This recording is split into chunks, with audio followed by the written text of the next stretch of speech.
Bismillahirrahmanirrahim. Assalamu alaikum students. This is Fazan Ahmed and students, we are doing chapter number 3. In the previous video we have discussed exercise 3.1 and today's video we will start exercise 3.2. Students आज हम 3.2 exercise start कर रहे हैं, ठीक है। 3.2 exercise में जो topic हमने डिस्कस करना है, हर एक बात को बड़े ध्यान से सुने। पहले मैं इस एक्सरसाइज का आपको एक इंट्रोडक्शन देने लगा हूँ और ये इंट्रोडक्शन बहुत ही इंपॉर्टेंट है, इन बातों को बड़े ध्यान से सुने। एक्सरसाइज 3.2 में जो टॉपिक हमने डिस्कस करना है that is known as variation, ठीक है। इस टॉपिक को हमने डिस्कस करना है। अब ये जो वेरिएशन है ये क्या होती है, इसको समझें ज़रा। वेरिएशन की 2 टाइप्स होती हैं स्टूडेंट्स, ठीक है। 2 टाइप्स हमने इस एक्सरसाइज में डिस्कस करनी है। वो टाइप्स कौन कौन सी हैं? एक होती है डायरेक्ट वेरिएशन और जो सेकंड टाइप है that is known as inverse variation. 2 types हैं वेरिएशन की, डायरेक्ट वेरिएशन और इन्वर्स वेरिएशन, ठीक है। अब वन बाय वन इन दोनों को समझते हैं कि डायरेक्ट वेरिएशन क्या है और इन्वर्स वेरिएशन क्या है। वैसे अगर आप वेरिएशन का वर्ड देखें तो इसका मीनिंग होता है इंग्लिश में सिंपली किसी चीज़ में चेंज आना, ठीक है ना, तब्दील होना किसी चीज़ का, उसको वेरिएशन कहते हैं, ठीक है। अगर 2 क्वांटिटीज़ एक दूसरे के रिस्पेक्ट में जब तब्दील हो रही हों, उनमें चेंजिंग्स आ रही हों, उसको हम वेरिएशन कहते हैं सिंपल वर्ड्स में। अब वेरिएशन की 2 टाइप्स हैं मैथ में, एक है डायरेक्ट वेरिएशन और एक है इन्वर्स वेरिएशन, ठीक है। अब डायरेक्ट वेरिएशन पे पहले बात करते हैं। डायरेक्ट वेरिएशन क्या होती है? अब डायरेक्ट वेरिएशन को समझने से पहले आपको मैं एक एग्जांपल देता हूँ, उससे समझना इजी हो जाएगा। सपोज़ करें एक कार है जिसके ऊपर आप ट्रैवल कर रहे हैं, ठीक है। एक कार में आप ट्रैवल कर रहे हैं। अगर आपकी कार की स्पीड ज़्यादा होगी तो आप ज़्यादा डिस्टेंस कवर करेंगे, ठीक है। और अगर आपकी कार की स्पीड स्लो होगी, आप आराम से कार चला रहे हैं, तो आपको जो डिस्टेंस कवर्ड होगा वो भी कम होगा। सिंपल सी एग्जांपल है, ठीक है। अगर आपकी कार की स्पीड ज़्यादा होगी तो डिस्टेंस ज़्यादा कवर होगा और अगर कार की स्पीड कम होगी तो डिस्टेंस कम कवर होगा, ठीक है। तो आप ज़रा यहाँ पर एक चीज़ को नोटिस करें। आपकी कार की स्पीड और आपका जो डिस्टेंस है, स्पीड और डिस्टेंस, वो एक दूसरे से रिलेटेड है। वो किस तरह से रिलेटेड है? आपकी अगर स्पीड बढ़ेगी तो डिस्टेंस भी बढ़ेगा और अगर स्पीड कम होगी तो डिस्टेंस भी कम होगा। तो ये वाला जो वेरिएशन है, ये वाला जो रिलेशन है 2 क्वांटिटीज़ के दरमियान, जिसमें एक क्वांटिटी के इंक्रीज़ होने से दूसरी क्वांटिटी डिक्रीज़ हो जाए, बात समझ आ रही है? एक क्वांटिटी के इंक्रीज़ होने से दूसरी क्वांटिटी इंक्रीज़ हो जाए या फिर एक क्वांटिटी के डिक्रीज़ होने से दूसरी क्वांटिटी भी डिक्रीज़ हो जाए, ठीक है। इस वेरिएशन को, इस रिलेशन को हम कहते हैं डायरेक्ट वेरिएशन। बात समझ में आई? ठीक है। इसमें क्या होता है, क्या बताया मैंने? सपोज़ करें 2 क्वांटिटीज़ हैं, एक क्वांटिटी आपके पास ए है और एक क्वांटिटी बी है। अभी जो मैंने एग्जांपल दी उसमें मैंने आपको कार की स्पीड और डिस्टेंस की एग्जांपल दी थी। मैं जनरल बात कर रहा हूँ, 2 क्वांटिटीज़ हैं ए और बी। अगर ए इंक्रीज़ करेगा, ए अगर बढ़ रहा है तो बी भी बढ़ेगा, या फिर अगर ए डिक्रीज़ हो रहा है तो बी भी क्या हो, डिक्रीज़ हो। तो इस तरह के रिलेशन को, इस तरह के वेरिएशन को हम कहते हैं डायरेक्ट वेरिएशन। बात समझ में आ गई? ठीक है। इसकी एग्जांपल मैंने आपको क्या दी? इसकी मैंने आपको एग्जांपल दी एक कार की, ठीक है, स्पीड और उसके डिस्टेंस की example the. For example speed and distance of a car. एक कार की जो स्पीड और डिस्टेंस है वो दोनों क्वांटिटीज़ आपस में किस तरह से रिलेटेड होती हैं? डायरेक्ट वेरिएशन के थ्रू रिलेटेड होती हैं वो, ठीक है। उनमें डायरेक्ट वेरिएशन होता है। डायरेक्ट वेरिएशन क्लियर हो गया आपको? ठीक है बच्चों, आगे चलें। अच्छा, इसके अंदर एक और एग्जांपल देख लें। सपोज़ करें आपके पास एक सर्कल है, ठीक है। मैं एक सर्कल बनाता हूँ, ये दूसरी एग्जाम्पल है, एग्जाम्पल नंबर 1 थी, दूसरी एग्जाम्पल भी सुन लें। सपोज़ करें मेरे पास एक सर्कल है, मैंने एक सर्कल बनाया, ये इसका रेडियस है आर इसका रेडियस है, ठीक है। सपोज़ करें ये जो आर है ये है 2 सेंटीमीटर का मैंने एक सर्कल बनाया। अब मैं एक और सर्कल बनाता हूँ, ये मैंने थोड़ा सा बड़ा बनाया है। इसका जो रेडियस है सपोज़ कर ले वो है 4 सेंटीमीटर। इसका 2 सेंटीमीटर था, इसका 4 सेंटीमीटर था। तो देखें रेडियस, इसका रेडियस स्मॉल था तो इसका सरकमफ्रेंस भी स्मॉल है, ठीक है। इसका रेडियस ग्रेटर है तो इसका सरकमफ्रेंस भी ग्रेटर है। बात समझ में आ रही है? रेडियस छोटा है तो उसका सरकमफ्रेंस भी कम है और अगर रेडियस ज़्यादा है तो सरकमफ्रेंस भी ज़्यादा है। तो देखें एक क्वांटिटी के डिक्रीज़ होने से दूसरी क्वांटिटी भी डिक्रीज़ हो गई। रेडियस छोटा है तो सरकमफ्रेंस भी छोटा है और अगर रेडियस ज़्यादा है तो सरकमफ्रेंस भी ज़्यादा है। तो एक क्वांटिटी के कम होने से दूसरी भी कम हो गई और दूसरे एग्जाम्पल में हमने देखा कि एक क्वांटिटी के इंक्रीज़ होने से दूसरी क्वांटिटी भी क्या हो गई, इंक्रीज़ हो गई। तो ये रिलेशन भी कैसा है? डायरेक्ट वेरिएशन का रिलेशन है। I hope it is clear. Direct variation clear हो गया आपको, ठीक है। अब हम आगे बात करते हैं इन्वर्स वेरिएशन पर। इन्वर्स वेरिएशन में क्या होता है? इन्वर्स वेरिएशन में बिल्कुल इसके उलट होता है। क्या होता है? एक क्वांटिटी के इंक्रीज़ होने से दूसरी क्वांटिटी डिक्रीज़ हो जाती है, या फिर एक क्वांटिटी के डिक्रीज़ होने से दूसरी क्वांटिटी इंक्रीज़ हो जाती है। बात समझ में आई? ठीक है। एक क्वांटिटी के बढ़ने से दूसरी क्वांटिटी कम हो जाती है, या फिर पहली क्वांटिटी के कम होने से दूसरी क्वांटिटी बढ़ जाती है। इसको कहते हैं हम इन्वर्स वेरिएशन। इसकी एग्जांपल लें। इसकी एग्जांपल कैसे है? सपोज़ करें आप एक अपना घर बनवा रहे हैं, ठीक है, बड़े ध्यान से सुने। आप कंस्ट्रक्शन का काम करवा रहे हैं, अपना घर बनवा रहे हैं एक। अब आपने अपने घर के लिए जो मज़दूर आपने हायर किए हैं, वो सपोज़ कर लें आपने 5 मज़दूर लगाए हुए हैं जो आपका घर बना रहे हैं। अब आपने सोचा कि मुझे जो घर है वो मुझे ज़रा जल्दी चाहिए तैयार, तो आप क्या करेंगे? आपको मज़दूरों की तादाद बढ़ानी पड़ेगी, ठीक है कि नहीं? देखें, सपोज़ करें आपने 5 मज़दूर लगाए और उन 5 मज़दूरों ने आपको कहा कि हम आपको घर 1 मंथ में बना कर देंगे, ठीक है। लेकिन आपने कहा नहीं जी, मुझे तो मकान अपना जो घर है वो 20 डेज़ में कंप्लीट चाहिए, 20 दिनों में मुझे मुकम्मल चाहिए। तो आपको क्या करना पड़ेगा? अल्टीमेटली आपको जो मज़दूर हैं उनकी तादाद, उनकी क्वांटिटी बढ़ानी पड़ेगी, ठीक है। तो यहाँ पर देखें आप, अगर मज़दूर कम हैं तो दिन ज़्यादा लग रहे हैं, और अगर मज़दूर ज़्यादा हैं तो दिन कम लगेंगे। तो यहाँ पर जो वेरिएशन है मज़दूरों के दरमियान में और वर्किंग डेज़ के दरमियान में, उनमें कैसा वेरिएशन है, कैसा रिलेशन है? इन्वर्स वेरिएशन है। बात समझ में आ गई? ठीक है। तो इन्वर्स वेरिएशन में क्या होता है? एक क्वांटिटी अगर इंक्रीज़ कर रही हो तो दूसरी क्वांटिटी क्या होती है बच्चों? डिक्रीज़। ये जो अपवर्ड एरो है इसका मतलब इंक्रीज़, और जो डाउनवर्ड एरो है इसका मतलब है डिक्रीज़, ठीक है। या फिर अगर पहली क्वांटिटी डिक्रीज़ कर रही हो तो दूसरी क्वांटिटी क्या करे? इंक्रीज़ करे। तो इस वेरिएशन को हम कहते हैं, इस तरह के रिलेशन को हम कहते हैं इन्वर्स वेरिएशन। बात समझ आ गई? इन्वर्स वेरिएशन क्लियर हो गया। इसकी एग्जांपल मैंने आपको दे दी कि कंस्ट्रक्शन के लिए जो हम मेसन्स रखते हैं और वर्किंग डेज़ जो हैं उनके दरमियान जो रिलेशन है वो इन्वर्स का होता है। I hope it is clear, ठीक है बच्चों। डायरेक्ट और इन्वर्स वेरिएशन क्लियर हो गया आप लोगों को। अब हम आगे आ रहे हैं एक्सरसाइज पर। एक्सरसाइज पे आने से पहले दोबारा आगे मज़ीद चंद एक बातें, अब ये बातें नोट डाउन करें, बहुत इंपॉर्टेंट है। ये तो मैंने आपको एक जनरल कॉन्सेप्ट समझा दिया, अब वो बातें बताने लगा हूँ जो आपकी एक्सरसाइज में हेल्प करेंगी, ठीक है। ये जो डायरेक्ट वेरिएशन होता है, डायरेक्ट वेरिएशन, इसको हम सिम्बॉलिकली लिखते हैं। सिम्बॉलिकली हम इसको बच्चों इस तरह से लिखते हैं, ये इसी के अंदर नोट करें आप। इसको हम सिम्बॉलिकली इस तरह से लिखते हैं, ए, ये वाला सिंबल लगाते हैं इस तरह से, ये सिंबल, ठीक है। और इसके बाद दूसरी क्वांटिटी बी। अगर डायरेक्ट वेरिएशन हो क्वांटिटीज़ के दरमियान तो उसको हम इस तरह से डिनोट करते हैं, इसको रीड करते हैं A is directly proportional to B. इसको कैसे रीड करते हैं? A is directly proportional to B.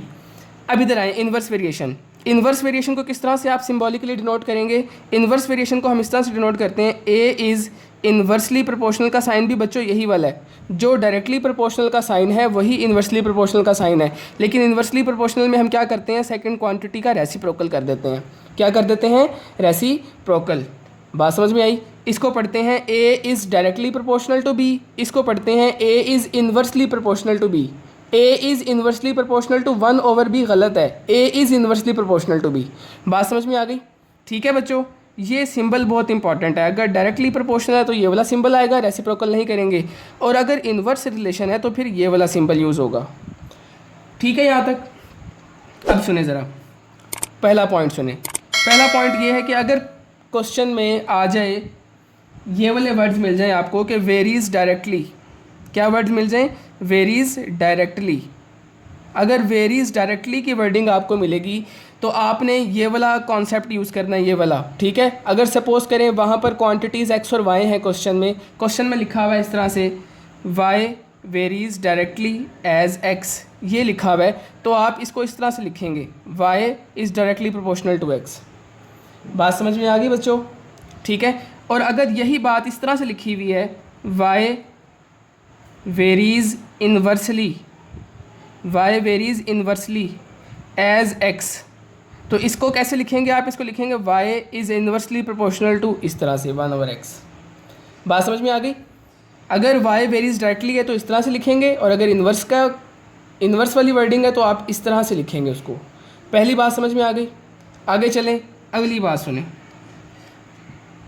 बड़ी ध्यान से सुने हर एक बात को और नोट करते जाएं साथ साथ।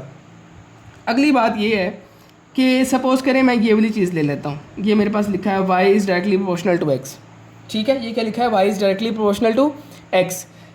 जब कभी भी डायरेक्टली प्रोपोर्शनल का साइन आता है, ये वाला साइन आता है, तो हम इस साइन को क्या करते हैं, फ़ौरन ही अगले स्टेप में हम एक काम करते हैं। वो काम ये करते हैं कि हम यहाँ पर ये जो साइन है इसको ख़त्म कर देते हैं। क्या कर देते हैं, इसको ख़त्म कर देते हैं। और इसको ख़त्म करके हम क्या लगा देते हैं, इज़ इक्वल टू के लगा देते हैं।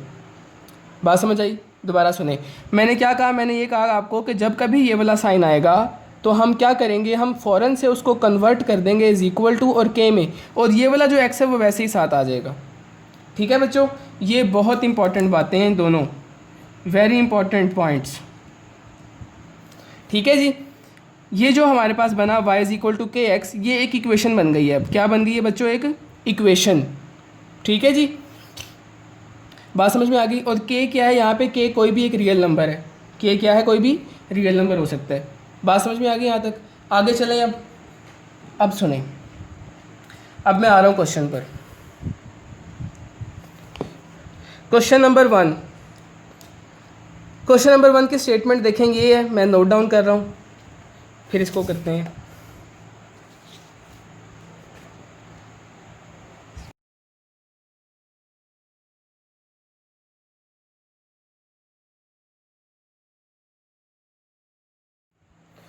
जी देखें, क्वेश्चन की स्टेटमेंट है इफ़ y वेरीज डायरेक्टली। इस वर्ड के ऊपर ज़रा गौर करें, y वेरीज डायरेक्टली का वर्ड आया है। If y varies directly as x and y is equal to 8 when x is equal to 2, find.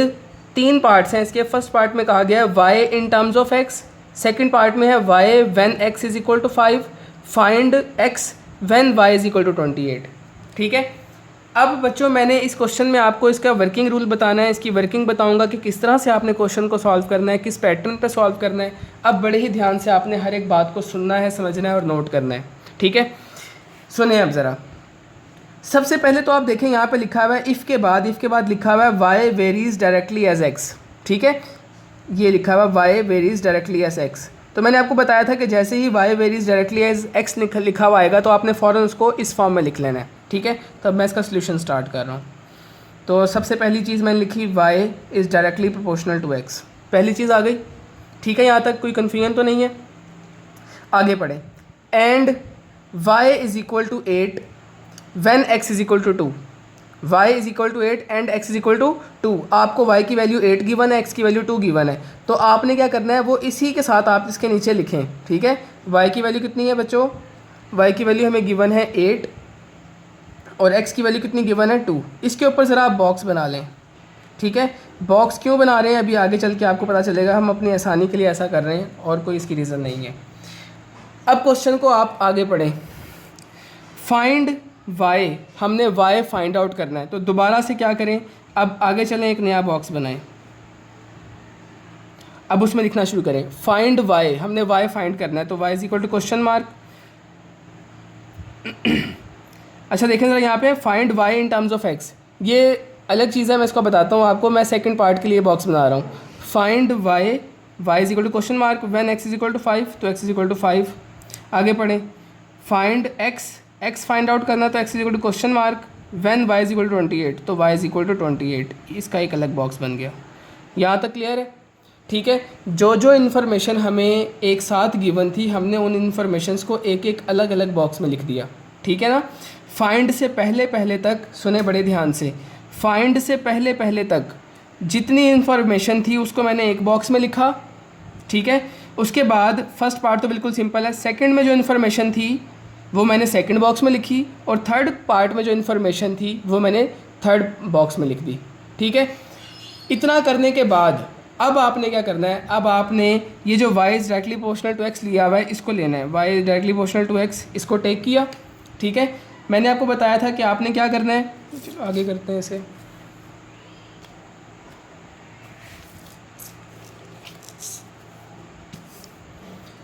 y is directly proportional to x हमने टेक कर लिया। ठीक है, मैंने आपको बताया था जैसे ही ये वाला साइन आएगा आपने फ़ौरन क्या करना है, इसको इज़ इक्वल टू में कन्वर्ट कर देना है, साथ कांस्टेंट k लगाना है और x लिख देना है। इक्वेशन बना लेनी है। बना ली इक्वेशन। आपने बच्चों इस इक्वेशन को हमेशा इक्वेशन नंबर 1 का नाम देना है। पूरी एक्सरसाइज में यही करना है आपने। जैसे ही ये इक्वेशन बनाएंगे फ़ौरन इसका नाम आप क्या रख देंगे, इक्वेशन नंबर 1, इक्वेशन 1 रख लिया। अब इक्वेशन 1 रखने के बाद अब दोबारा आए ज़रा देखें, फर्स्ट बॉक्स में y की वैल्यू कितनी थी, x की वैल्यू कितनी थी। y की वैल्यू हमारे पास 8 है, x की वैल्यू 2 है। आपने इन दोनों वैल्यूज़ को इक्वेशन 1 में पुट कर देना, ठीक है। तो लिखें ज़रा, put y is equal to 8 and x is equal to 2। Find y is equal to 8 and x is equal to 2 in 1, इसमें पुट करें तो y की जगह कितना आ गया बच्चों, 8 आ गया। k as it is, x की जगह कितना आ गया, 2। यहाँ पे आप ज़रा k की वैल्यू फाइंड करें, यहाँ से यहाँ पे 2 मल्टीप्लाई इधर आके डिवाइड हुआ, तो आपके पास बच्चों k की वैल्यू कितनी आ गई, 4 आ गई। ठीक है जी। तो दोबारा सुने, सबसे पहले आपने इक्वेशन 1 बनानी है। यही वर्किंग आपने हर क्वेश्चन में अप्लाई करनी है, ज़रा सा भी फ़र्क नहीं है, ठीक है ना। 100% यही कॉपी करना है आपने। सबसे पहले इक्वेशन 1 बनाई। इक्वेशन 1 बनाने के बाद आपने जो y और x की वैल्यूज़ गिवन होंगी वो उसमें पुट करके k निकाल लेना है, ठीक है। पहला काम है इक्वेशन 1 बनाना, दूसरा काम है k फाइंड करना, ठीक है जी। k फाइंड आउट कर लिया। अब k फाइंड आउट करने के बाद आपने ये करना है कि इस k की वैल्यू को आपने इक्वेशन नंबर 1 में पुट कर देना है। किसको पुट कर देना है, किस में पुट कर देना है, 1 में। तो पुट इन इक्वेशन 1, इसको इक्वेशन 1 में पुट करें। जब मैं इस k की वैल्यू को उठाकर इक्वेशन नंबर 1 में रखूँगा तो क्या बन जाएगा, y is equal to k की जगह 4 आ गया और वो x एज इट इज़। अब ये जो इक्वेशन बनी है इसको आप कह दें इक्वेशन नंबर 2। इसको क्या कहेंगे आप, इक्वेशन नंबर 2।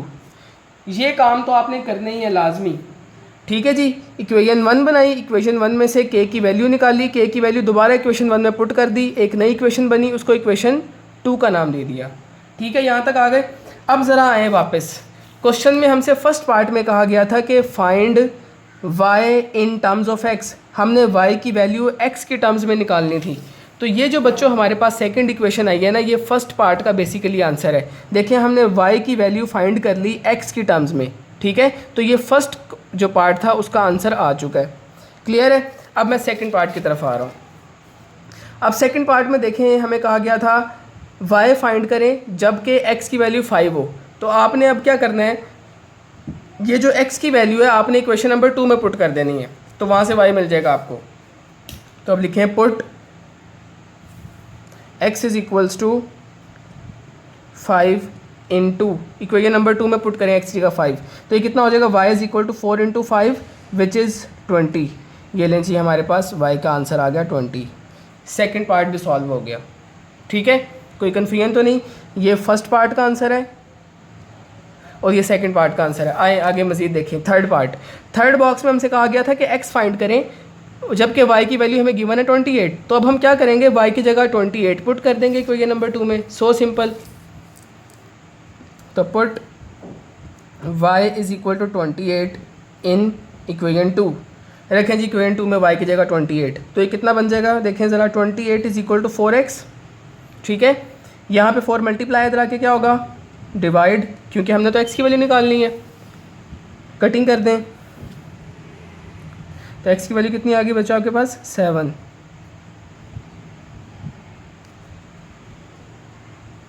ठीक है। तो बच्चों हमारे पास ये 3 हमारे आंसर्स आ गए, यही हमने फाइंड आउट करने थे। यहाँ पे हमारा क्वेश्चन एंड हो गया। बिल्कुल सिंपल क्वेश्चन था। अब मैं इसका 1-2 पार्ट्स और करवाऊँगा, मज़ीद आपको क्लियर हो जाएगा। अच्छा देखिए बच्चों, इसका जो सेकंड पार्ट है वो बिल्कुल सिंपल है, इसी पैटर्न पे आपने सॉल्व करना है, कोई चेंज नहीं है, ठीक है। बल्कि ये छोटा क्वेश्चन है, इसमें थर्ड पार्ट गिवन ही नहीं है, सिर्फ 2 ही पार्ट्स गिवन है। ये आप खुद से ट्राई करेंगे, ठीक है। मैं क्वेश्चन नंबर करवा रहा हूँ अब आपको 4 मैं करवाऊँगा, 3 आप खुद से ट्राई करेंगे, मैं 4 करवाने लगा हूँ। 4 देखें, मैं 4 की स्टेटमेंट नोट कर रहा हूँ।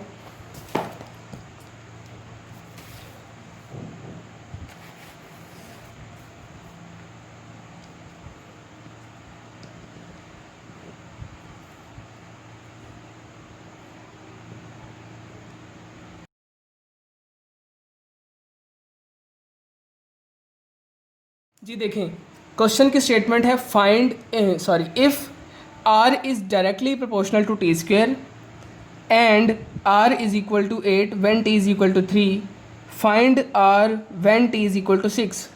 बच्चों इस एक्सरसाइज में जो क्वेश्चंस हैं बेसिकली आपने उनको अंडरस्टैंड करना है कि क्या हमसे पूछा गया और क्या हमें गिवन है। ठीक है ना, उसकी ग्रुपिंग करना आपको आनी चाहिए, ये मेन काम है इसमें।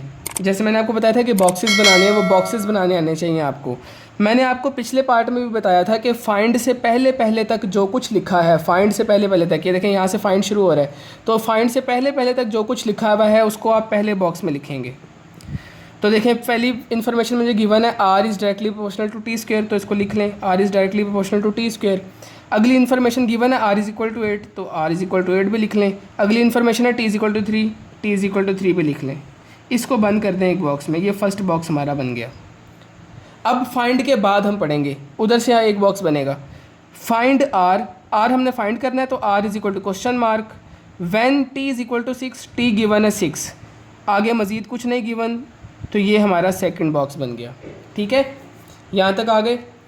इसके बाद मैंने आपको क्या बताया था, सबसे पहला काम है बॉक्सेस बनाना। बॉक्सेस बना लिए। बॉक्सेस बच्चों हम सिर्फ इसलिए बनाते हैं अपनी आसानी के लिए, और इसका कोई मकसद नहीं है। अब आप क्या करें, ये जो R is directly proportional to T square है, इसको ज़रा टेक करें। इसको टेक करेंगे तो ये हो जाएगा R is directly proportional to T square.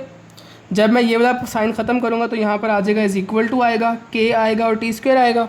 ठीक है, ये बात मैं बता चुका हूँ पहले। जैसे ये वाला साइन आए उसको इज़ इक्वल टू के में कन्वर्ट कर देते हैं, और इसका नाम हमेशा क्या रखते हैं बच्चों, इक्वेशन नंबर 1। ठीक है, जब मैं कहूँ ना कि हमेशा करना है तो इसका मतलब वो काम आपने करना ही करना है, उसमें कभी भी चेंज नहीं आएगा। ठीक है, अब ये इक्वेशन नंबर 1 बन गई। अब इक्वेशन 1 बनाने के बाद मैंने आपको बताया था कि आपने यहाँ से के की वैल्यू निकालनी है, तो 8 और आर की वैल्यू गिवन है 8 और 3, वो इसमें पुट करें। Put R is equal to 8 and T is equal to 3 in 1। Equation number 3 में रखें ज़रा। आर की जगह कितना आ गया बच्चों, 8 आ गया, के वैसे का वैसे ही, टी की जगह कितना आ गया 3, 3 का ऊपर वो ये जो स्क्वायर है वो एज इट इज़, 3 का स्क्वायर कितना होता है जी 9, 8 इधर एज इट इज़। तो यहाँ से आपके पास के की वैल्यू कितनी निकल के आई, के की वैल्यू हमारे पास हो गई, यहाँ पे 9 मल्टीप्लाई करा के डिवाइड हो जाएगा, के की वैल्यू हो गई 8/9। इसको ज़रा आप हाईलाइट कर लें, ये हमारी के की वैल्यू फाइंड आउट हो गई है। ठीक है, इसके बाद क्या करते थे, आपने जो के की वैल्यू फाइंड आउट की है उसको इक्वेशन नंबर 1 में पुट कर दें। किस में पुट कर दें, इक्वेशन नंबर 1 में। तो इक्वेशन नंबर 1 में रखें ज़रा, क्या बनेगा फिर ये,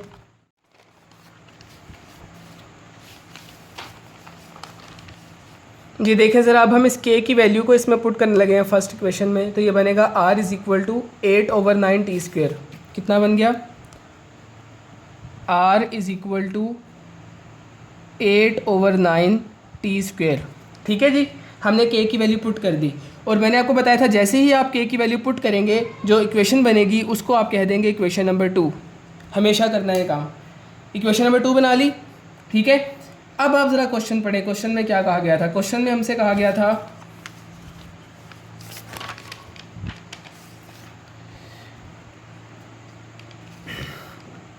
आर फाइंड करना है, जबकि टी की वैल्यू कितनी है हमारे पास 6 है। हमने आर फाइंड करना है, टी की वैल्यू कितनी है 6। तो इक्वेशन नंबर 2 में आप टी की वैल्यू 6 पुट कर दें, आर की वैल्यू निकल आएगी आपके पास। ठीक है, तो टी की वैल्यू 6 पुट करने लगा हूँ मैं इसमें। Put T is equal to 6 रखें इसमें, तो ये हो जाएगा बच्चों हमारे पास R is equal to 8/9 as it is, T की जगह 6 आ गया, स्क्वायर एज इट इज़। बस सिंप्लीफाई कर लें आप, 8/9 एज इट इज़, 6 का स्क्वायर कितना होता है 36, 9 1 9, 9 4 तो 8 4 32। तो हमारे पास बच्चों आर की वैल्यू कितनी आ गई, डेट इज़ 32। यही हमारा आंसर है। ठीक है, कोई कन्फ्यूजन तो नहीं है, क्लियर हो गया। अब हम आगे चल रहे हैं। ये तो था फोर्थ पार्ट। इसका थर्ड पार्ट बच्चों आप खुद से ट्राई करें, इंशाल्लाह आपसे हो जाएगा। बिल्कुल सिंपल है, इसी तरह करना है। मैं बुक से एक दफ़ा बता देता हूँ आपको। देखें, R is directly proportional to T and R is equal to 5 and T is equal to 8। मैंने आपको बताया था फाइंड से पहले पहले तक रहते हुए आपने ये पहला बॉक्स बना लेना है। बना लिया। अब आगे पढ़ें। Find the equation connecting R and T. ये जो लिखा हुआ है ना, find the equation connecting R and T, इसका मतलब वही है जो हमने फर्स्ट पार्ट में यहाँ पे बताया था आपको। ठीक है, के की वैल्यू निकाल के वो पुट कर दें, तो वो क्या बन जाएगी आपके पास, जो इक्वेशन बनेगी वही इक्वेशन होती है इक्वेशन कनेक्टिंग इक्वेशन कहते हैं उसको। ठीक है, वो बना लें। उसके बाद कहा गया also find R when T is equal to 64। अब दोबारा फाइंड के बाद जो लिखा हुआ है उससे एक अलग बॉक्स बनेगा, R is equal to question mark आ जाएगा और टी इज़ इक्वल टू 64 आ जाएगा। एक बॉक्स ये बन जाएगा। आगे कहा गया एंड टी, और टी भी फाइंड करें when R is equal to 20। तो T is equal to question mark, R is equal to 20। 3 boxes बनेंगे बिल्कुल same to same question number 1 की तरह। आप ट्राई करें, इंशाल्लाह हो जाएगा आपसे। ठीक है, अब हम आगे चल रहे हैं। क्वेश्चन नंबर 5 और 6 ये सेम है, क्वेश्चन नंबर 5 और 6। तो मैं अब आपको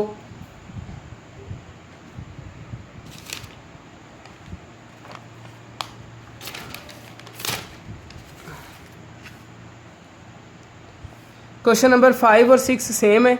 ठीक है जी, हम इसका करने लगे हैं क्वेश्चन नंबर 6। 5 आप खुद ट्राई करेंगे, मैं 6 करवा रहा हूँ आपको।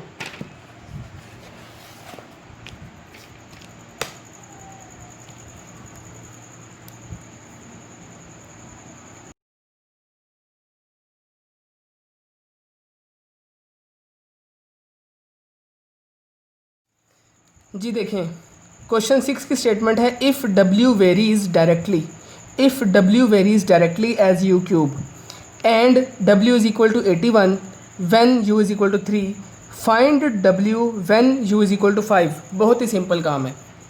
सबसे पहले देखें, ये गिवन है हमें if W varies directly as U cube, ये वर्ड्स आ गए। ठीक है, तो हम सबसे पहले क्या लिखेंगे बच्चों, इसको सिंबल की फॉर्म में लिखेंगे। कैसे लिखेंगे देखें ज़रा, हम इसको लिखेंगे W is directly proportional to, varies directly है तो directly proportional to U cube, लिख लिया। ठीक है जी, आगे पढ़ें ज़रा। And W is equal to 81, W कितना गिवन है हमें, W गिवन है 81 और U कितना गिवन है, U गिवन है हमें 3, सॉरी ये U है, U की वैल्यू हमें गिवन है 3। बल्कि आप ऐसा करें कि इसको उसी तरह से लिखें जिस तरह मैंने बॉक्स वाला मेथड बताया था आपको। आपने ये लिख लिया, W की वैल्यू 81 है तो W इज़ इक्वल टू 81 और U की वैल्यू कितनी है 3, तो U इज़ इक्वल टू 3। ये फर्स्ट बॉक्स बन गया आपका। ठीक है, उसी मेथड को हम फॉलो कर रहे हैं जो मैंने आपको बताया। अब आगे पढ़ें। फाइंड के बाद लिखा हुआ है फाइंड W, W फाइंड करना है तो W is equal to question mark when U is equal to 5, तो U इज़ इक्वल टू 5। ये सेकंड बॉक्स बन गया।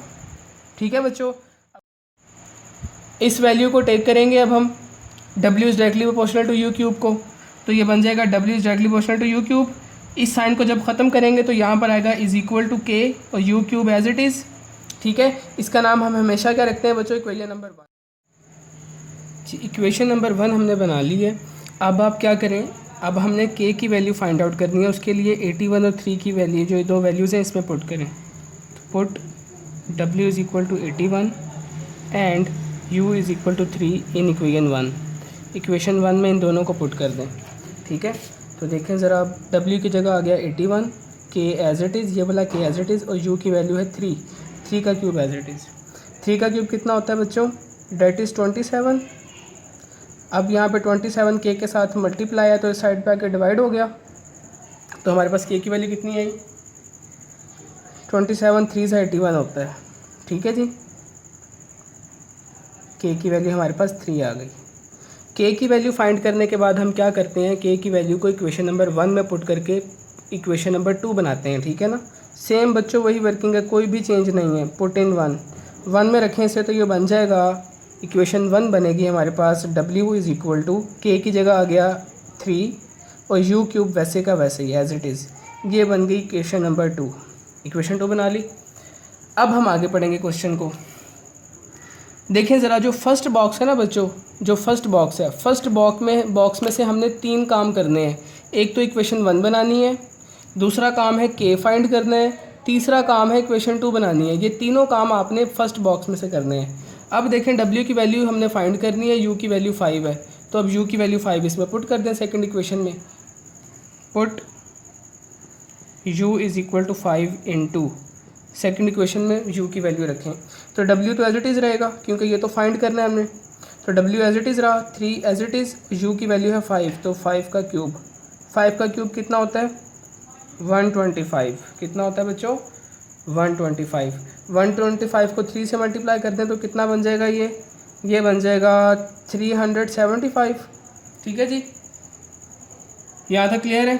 तो हमारे पास W की वैल्यू कितनी आ गई 375, और यही हमने फाइंड आउट करनी थी। ठीक है स्टूडेंट्स, तो ये था हमारा क्वेश्चन नंबर 6। अब नेक्स्ट वीडियो में हम क्वेश्चन नंबर 7 से लेके 13 तक जो क्वेश्चंस हैं उन्हें डिस्कस करेंगे। 7 से 13 तक ये सारे के सारे क्वेश्चंस इनवर्स प्रोपोर्शन के हैं। ठीक है, तो इंशाल्लाह नेक्स्ट वीडियो में। अल्लाह हाफिज़।